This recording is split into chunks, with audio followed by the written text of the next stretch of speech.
राधे राधे। धर्म कर्म जीवन में आपका स्वागत है। आप सभी को मकर संक्रांति की बहुत बहुत शुभकामनाएं। कैसे हैं आप सभी लोग? कमेंट करके कमेंट सेक्शन में जरूर बताइएगा। हम बात करते हैं मकर संक्रांति के त्यौहार की। मकर संक्रांति के त्यौहार पे हमें क्या क्या सावधानियां बरतनी चाहिए, क्या हमें क्या करना चाहिए, क्या नहीं करना चाहिए। लेकिन उससे पहले हम बात करते हैं मकर संक्रांति का। मकर संक्रांति एक ऐसा त्यौहार है जो पूरे भारत के अलग अलग राज्यों में कई नामों और कई तरीकों से मनाया जाता है।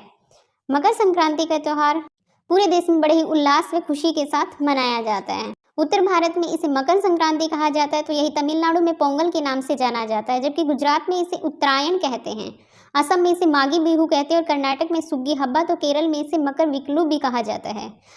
कश्मीर में शिशुर संक्रांत कहा जाता है। यह त्यौहार सिर्फ भारत में ही नहीं, भारत के पड़ोसी देशों जैसे नेपाल और बांग्लादेश में भी मनाया जाता है। सभी जगह अलग अलग धार्मिक मान्यताओं के हिसाब से लोग इसे मनाते हैं। अब हम बात करेंगे कि मकर संक्रांति के दिन हमें क्या करना चाहिए और क्या नहीं करना चाहिए। लेकिन उससे पहले अगर अभी तक आपने चैनल को सब्सक्राइब नहीं किया है तो चैनल को सब्सक्राइब कर दीजिए और नोटिफिकेशन बेल को जरूर दबाइए ताकि आप तक सबसे पहले पहुंचे ये वीडियो। तो अब हम बात करते हैं कि सबसे पहले हम बात करते हैं हमें मकर संक्रांति के दिन क्या करना चाहिए। मकर संक्रांति के दिन पुण्यकाल और महापुण्यकाल में स्नानदान बेहद फलदायी माना जाता है। मकर संक्रांति के दिन स्नानदान का बहुत अधिक महत्व है और पुण्यकाल और महापुण्यकाल में स्नानदान बेहद फलदायी होती है। इसलिए हमें पुण्यकाल और महापुण्यकाल के दौरान स्नान करना चाहिए। इसलिए इस दिन स्नान करना बेहद जरूरी है। स्नान करने के बाद दान अवश्य दें। इस दिन स्नान के साथ साथ दान का भी बहुत अधिक महत्व है। दान करने से मनुष्य को शुभ फल की प्राप्ति होती है, पद प्रतिष्ठा में वृद्धि होती है, उसके जीवन में खुशियों का आगमन होता है, सभी प्रकार के दुखों से छुटकारा भी मिलता है। इसलिए स्नान और दान का मकर संक्रांति पर बहुत अधिक महत्व है। दान अवश्य दें। मकर संक्रांति के दिन सुबह स्नान के बाद एक तांबे के लोटे में शुद्ध जल लेकर उसमें चीनी या अन्न के दाने डालकर सूर्य देव को अर्घ्य अवश्य दें और साथ में ओम घृणी सूर्याय नमः मंत्र का उच्चारण करें, क्योंकि मकर संक्रांति के दिन सूर्य भगवान की पूजा का विशेष प्रावधान है। क्योंकि सूर्य इस दिन धनु राशि से मकर राशि में प्रवेश करते हैं, इसलिए मकर संक्रांति को उत्तरायण भी कहा जाता है। इस दिन तर्पण करने से घर में पितृदोष दूर होते हैं, इसलिए हमें पितरों का तर्पण करना चाहिए।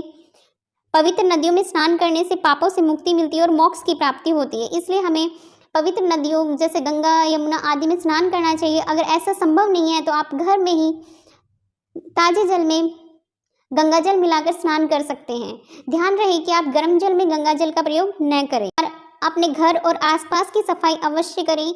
मकर संक्रांति पर सफाई का भी विशेष महत्व है।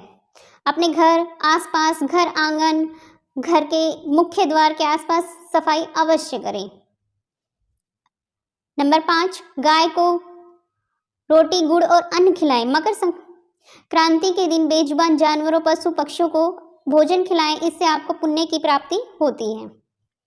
ये तो हमने बात की कि मकर संक्रांति के दिन हमें क्या क्या करना चाहिए।